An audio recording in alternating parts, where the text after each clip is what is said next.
It was 2 a.m., and his phone lit up the dark like a warning sign. I didn't move. I didn't breathe.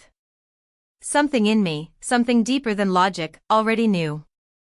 11 years of marriage, and one notification was about to prove it was built on a lie.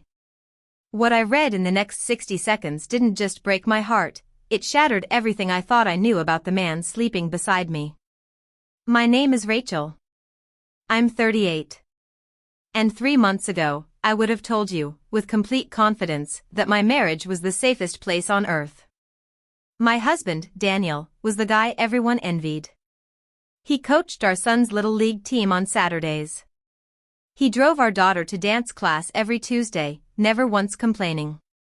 He kissed my forehead every single night before falling asleep, a habit he'd had since the day we got married. We had a house in the suburbs, 2 kids, a golden retriever named Biscuit, and a friend group that called us the perfect couple so often it became a joke. Sarah, my best friend, used to say, "If Daniel can't make a marriage work, nobody can."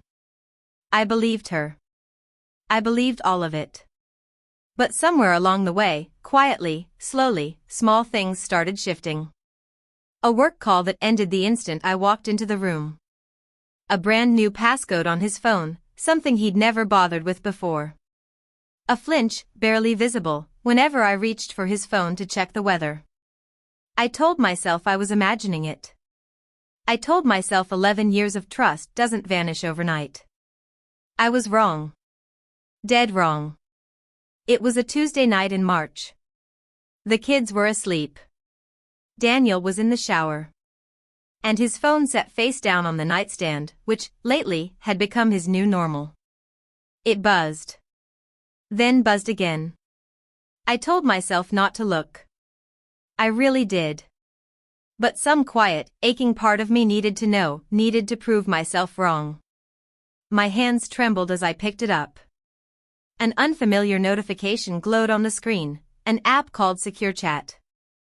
Not a normal messaging app. An app you have to deliberately go looking for. An app built for hiding things. I typed in his usual passcode, our daughter's birthday, and it opened. Months of messages. Hundreds of them. All to someone saved simply as K. My eyes moved faster than my brain could process. Can't wait to see you Thursday. Just tell your wife it's a work trip. I love how you make me feel, like nobody else ever has. I sat frozen on the edge of our bed, heart pounding in my ears, the shower still running behind the wall. I had maybe 4 minutes before he walked out, and in those 4 minutes, my entire marriage unraveled. The conference in Denver? Never happened. The guy's trip in February? Also fake. Every single one of those trips was time spent with her. Her name was Kayla. They'd met at a networking event Daniel once described to me as boring, nothing interesting happened. A year ago. A full year, while I sat at home believing every word out of his mouth. I scrolled further, and then I found the message that stopped my heart completely. From 2 weeks earlier. Hers, "What are we going to do about Rachel? I don't want to keep doing this." His reply, "Just give me time. I'll figure it out. I'm not ready to lose everything yet. Not I made a mistake. Not I love my wife. Just, not ready to lose everything yet." Like I was a calculation.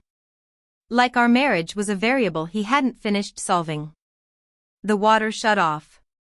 I heard him moving. My hands wouldn't stop shaking.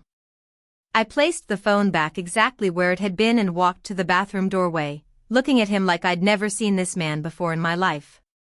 "You okay?" he asked, towel around his waist, completely unaware his double life had just collapsed in my hands. "I'm fine," I said. The biggest lie I have ever told. I didn't sleep that night. I lay beside him, studying the back of his head like he was a stranger. Every memory rearranged itself in real time, the late meetings, the new gym routine, the way he'd started dressing differently, smelling differently. I hadn't been paranoid. I'd been right, and I'd talked myself out of it for months.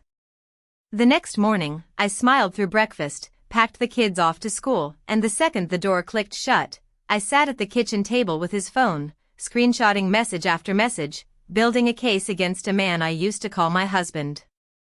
I learned Kayla didn't even know he was married. He'd told her he was separated, that we were just finishing paperwork. He'd shown her photos of his apartment, a coworker's place he borrowed for appearances. The planning. The months of careful, deliberate lying. It made me physically sick. That evening, Daniel walked through the door and froze. I was sitting at the table, his phone face up, every message glowing on the screen. His face drained of color. "Rachel, I can explain." "Don't." My voice didn't even shake. "Don't you dare explain this to me like I'm stupid." "I read everything, Daniel. Everything." He tried anyway. Said it wasn't supposed to happen. Said he still loved me. But there's no explaining away a year of secret meetings, fake business trips, and a second phone hidden in his gym bag. I filed for divorce 3 weeks later.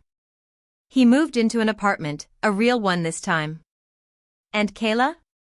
The moment she learned the truth, she walked away too. He lost everything anyway, he just didn't get to choose how. It's been 4 months now. Some days are still hard, the kids ask questions I don't have perfect answers for. But I sleep better now, even on the hard nights, because at least the truth is finally mine. If I learned anything, it's this: your gut feeling is rarely wrong, it's just inconvenient. Second, real love doesn't need a hidden app, a second password, a separate life. If someone's hiding their phone, they're probably hiding a lot more than that. And last, discovering the truth, however brutal, was never the tragedy. The tragedy would have been staying comfortable inside a lie. If this story hit you the way it hit me reliving it, subscribe to Betrayal Shadows right now. We share real stories just like this one every single week. Hit that like button if you believe the truth always finds a way out. And tell me in the comments, what would you do? Confront him that night, or wait, like I did? Turn on notifications,